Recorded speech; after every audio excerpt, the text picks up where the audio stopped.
Apa hadisnya? Ada. Ya. Yata'aqabuna fikum malaikatun bil-lail wa malaikatun bin-nahar fayajtami'una fi salati subhi wa salati al-'asri fasa'adu ila Allah subhanahu wa ta'ala. Kalian itu akan diawasi, dicatat amalan oleh para malaikat. Maka malaikat siang dan malam berkumpul di waktu fajar dan asar. Maka mereka naik kepada Allah subhanahu wa ta'ala. Fayaqulu Allah ta'ala, ya, maka Allah bertanya kepada malaikat-malaikat itu. Allah maha tahu, jadi nggak nanya pun nggak tahu, nggak nanya pun nggak tahu. Cuma untuk memastikan tugas ditunaikan dengan sempurna dan menunjukkan kepada hamba malaikat tidak akan mungkin menyalahi perintah. Quran surat 66 ayat ke-6, la ya'sunallaha ma amarahum wa yaf'aluna ma yu'marun. Kadang-kadang ada berita disampaikan itu bukan karena Allah nggak tahu, tapi untuk membuktikan kepada hamba, nih ciptaan saya nggak akan keliru. Nggak. Kata Allah, bagaimana keadaan hambaku ketika engkau tinggalkan? Kata malaikat, taraktuhu musalliya, saya tinggalkan dia dalam keadaan sholat kalau sedang sholat. Taraktuhu naima, saya tinggalkan dia dalam keadaan tidur kalau sedang tidur. Bayangkan teman-teman, subuh, Allahu Akbar, Allahu Akbar, Anda sedang zikir di masjid, bersiap sholat, malaikat naik menyampaikan kepada Allah. Allah katakan, bagaimana hambaku si fulan si angga sedang apa? Sedang berzikir kepadamu ya Allah. Masya Allah. Bagaimana zikirnya? Sambil tidur ya Allah. Tidur. Zikir. Bagaimana keadaan hambaku si Hakam? Sedang sholat ya Allah. Tinggalkan. Yang paling bahaya ketika sedang bermaksiat. Bagaimana keadaan hambaku ketika aku tinggalkan? Ketika engkau tinggalkan? Ya Allah, dia sedang bermaksiat. Allahu Akbar. Anda bayangin aja lah, Anda aja disampaikan laporan pegawai menyampaikan kepada Anda, bos, maaf, saat kamu tinggalkan dia sedang dalam keadaan apa? Waduh Pak, dia sedang ngambilin aset perusahaan Pak. Pelan-pelan dia masukin tuh, gini. Perasaan Anda bagaimana? Pecat dia besok. Untungnya Allah itu rahmatnya lebih tinggi daripada murkanya. Kalau mau tobat, saya ampuni dia. Dorong dia untuk tobat.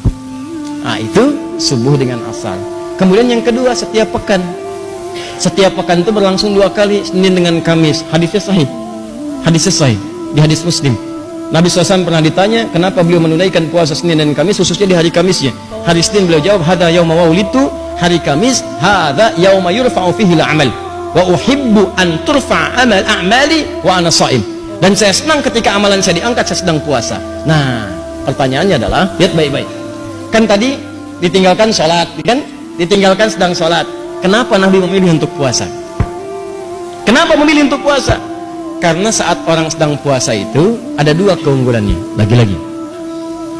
Yang pertama, ulangi. Kalau orang cuma sholat saja, maka berhenti di situ. Amalan sempurna bagus. Tapi kalau orang dilaporkan dalam keadaan puasa, maka dia punya 2 keunggulan. Yang pertama, Al-Bukhari, Kitabus Syam, nomor hadis yang pertama, posisi paling kiri sebelah atas. Riwayat sahabat Abu Hurairah. As-syamu li wa ana ajzi bihi. Kata Allah, puasa itu khusus untukku. Jadi puasa itu amalan khusus yang langsung Allah kasih pahalanya. Sholat itu amalan memang wajib, tapi amalan umum, semua orang juga sholat. Jadi ketika Anda sholat yang catat pahala malaikat, tapi ketika Anda puasa yang berikan pahala Allah langsung. Ya.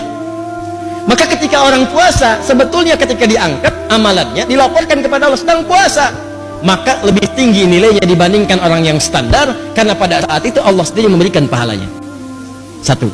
2. Nah, yang kedua, orang puasa itu umumnya memiliki 2 kemuliaan lagi itu. Anda bayangkan. Apa 2 kemuliaan ini? Yang pertama, orang yang puasa itu umumnya akan gemar meningkatkan amal solehnya. Saya kan sering katakan kepada Anda, kalau orang nggak puasa, ketinggalan fardu aja perasaan biasa. Orang puasa itu ketinggalan sholat sunnah, gelisah hatinya. Coba lihat saat Ramadan, tarawih itu kan sholat sunnah. Tapi kalau ibu-ibu ketinggalan saf pertama, nggak sempat nyimpan sejadah di depan, kan nggak enak perasaan. Siapa coba di antara ibu yang pernah menyimpan sejadah saat malam tarawih pertama? Padahal sholat sunnah. Kan Anda rebutan itu. Apalagi ketinggalan tarawih, nggak enak perasaan. Silakan cek. Apalagi besok ini ditanya, Jeng, tadi malam kemana? Ada kok. Tuh. Sebelah mana? Aku sih posisinya seperti hadis Nabi, sebaik-baiknya saf perempuan paling belakang. Ada aja pokoknya tuh jawaban tuh. Nabi di bawah-bawah itu. Tapi nggak enak. Kalau ketinggalan malah nggak enak. Orang kalau nggak puasa belum tentu punya kecenderungan baca Al-Quran, tapi kalau puasa pengennya tilawah, berbuat baik. Itu keunggulan yang pertama. Yang kedua, saya sering katakan orang puasa itu orang paling hebat yang bisa nahan maksiat. Orang puasa, silahkan cek, mabuk, bohong, berkata kasar, gibah, berhenti saat puasa. Silahkan cek, berhenti. Demi Allah saya katakan. Coba lihat, Anda mau nonton tayangan-tayangan yang buruk, yang gosip macam-macam, Anda palingkan tuh. Jam 5 ada tayangan gosip, Anda palingkan. Coba dimatiin, biasanya ditonton. Enggak. Kenapa? Ntar habis maghrib. Habis maghrib habis tayangannya. Ya. Dia tinggalin dulu aja.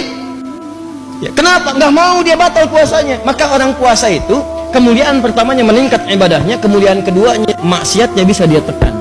Maka berkumpullah sifat-sifat mulia ini.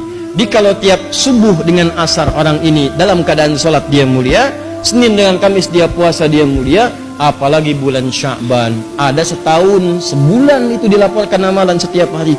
Kalau yang tadi itu kan maaf, kalau yang tadi tiap hari subuh asar, yang kedua pekanan Senin Kamis, sebulan Sya'ban ini amalan setahun disampaikan kepada Allah, dari Sya'ban kemarin ke Sya'ban berikutnya.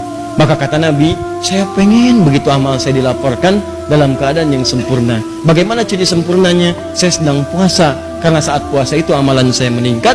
Yang kedua, saya bisa menahan maksiat.